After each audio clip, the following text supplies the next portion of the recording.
নমস্কার বন্ধুরা, আজ আমি মাছের সঙ্গে শাকের একদম নতুন একটা রেসিপি নিয়ে এসেছি। এটা দেখতে খুবই সাধারণ, খেতে কিন্তু খুবই অসাধারণ হয়। তো তার জন্য আমি এখানে চাল কুমড়ো শাক নিয়েছি, বেশ অনেকগুলো কাঁচা লঙ্কা নিয়েছি। এই রেসিপিটা একটু ঝাল ঝাল খেতে ভালো লাগে। আর বেশ বড় একটা সাইজের রসুনকে ভালো করে ছুলে নিয়ে তারপর থেতো করে নিয়েছি। এখানে রসুন আর কাঁচা লঙ্কাটা একটু বেশি লাগবে, খেতে ভালো লাগে। তো শাকের এখানে চাল কুমড়ো শাকের বদলে আপনারা মিষ্টি কুমড়ো শাক বা লাউ শাকও ব্যবহার করতে পারেন। তারপর আমি মাছ নিয়ে নিয়েছি, এখানে রুই মাছের পেটির মাছটা নিয়েছি। অনেক সময় ফ্রিজে মাছ রয়ে যায় অনেক দিন, খেতে অন্য কিছু খেতে ভালো লাগে না, তার জন্য কিন্তু এই রেসিপিটা একদম পারফেক্ট। তো এরকমভাবে আপনারা করে দেখবেন, গরম ভাতের সাথে খুবই ভালো লাগে খেতে। তো মাছকে নুন হলুদ দিয়ে ভালো করে মেখে নিলাম। তারপর কড়াই গরম হতেই দিয়ে দিচ্ছি সর্ষের তেল। শাকের রেসিপিতে সর্ষের তেলটা খেতেই ভালো লাগে।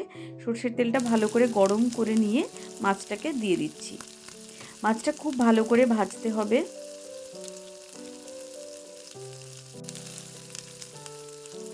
যে কোনো মাছ যেগুলো কাটা কম আছে সব রকম মাছ দিয়ে এই রেসিপিটা তৈরি করা যায়।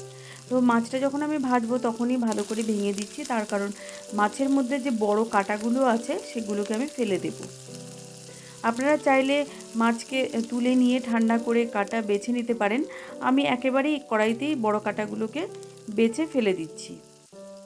আর যে ছোট ছোট কাটা আছে সেটাতে আমার কোনো সমস্যা হচ্ছে না। আপনাদের যদি তাতে সমস্যা হয় তাহলেও সুন্দর করে বেছে নিতে পারেন প্রত্যেকটা কাটা। তারপর আমি মাছটা ভালো করে ভাজা হয়ে গেলেই রসুন আর কাঁচা লঙ্কাটা এর মধ্যে দিয়ে দিচ্ছি। আবারও বলছি, রসুনটা একটু বেশি লাগবে এই রেসিপিতে। এবার রসুন কাঁচা লঙ্কা ভালো করে ভেজে নিচ্ছি। ভালো করে ভাজা হয়ে গেলেই শাকটা আমি এর মধ্যে দিয়ে দেব।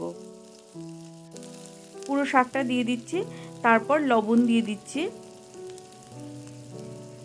যেহেতু মাছ ভাজার সময় লবণটা দিয়েছিলাম, তার জন্য লবণটা একটু কম করে দিচ্ছি। শাকের লবণ বেশি হলে খেতে ভালো লাগে না। তো শাকটাকে ভালো করে গুছিয়ে নিয়ে আমি ঢেকে দেব ভালো করে সেদ্ধ হওয়ার জন্য। তারপর একটু মাঝে মাঝে খুলে দেখছি, লবণ দেওয়ার সাথে সাথে শাকটা দেখুন কতটা কমে এসছে। তো ভালো করে আবার একটু নাড়িয়ে চাড়িয়ে ঢেকে দিচ্ছি। এরপর দেখুন জলটা কিন্তু পুরোটা শুকিয়ে গেছে।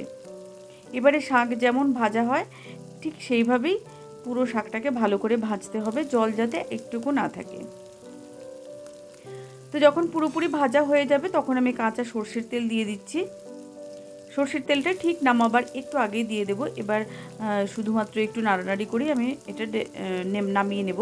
তো রান্নাটা কিন্তু কমপ্লিট হয়ে গেছে। খুব সুন্দর একটা গন্ধ বেরিয়েছে। প্লেটে আমি দিয়ে দিচ্ছি। গরম ভাতের সাথে এরকম মাছ দিয়ে শাকের রেসিপিটা আপনারা করে দেখবেন, খুব ভালো লাগবে।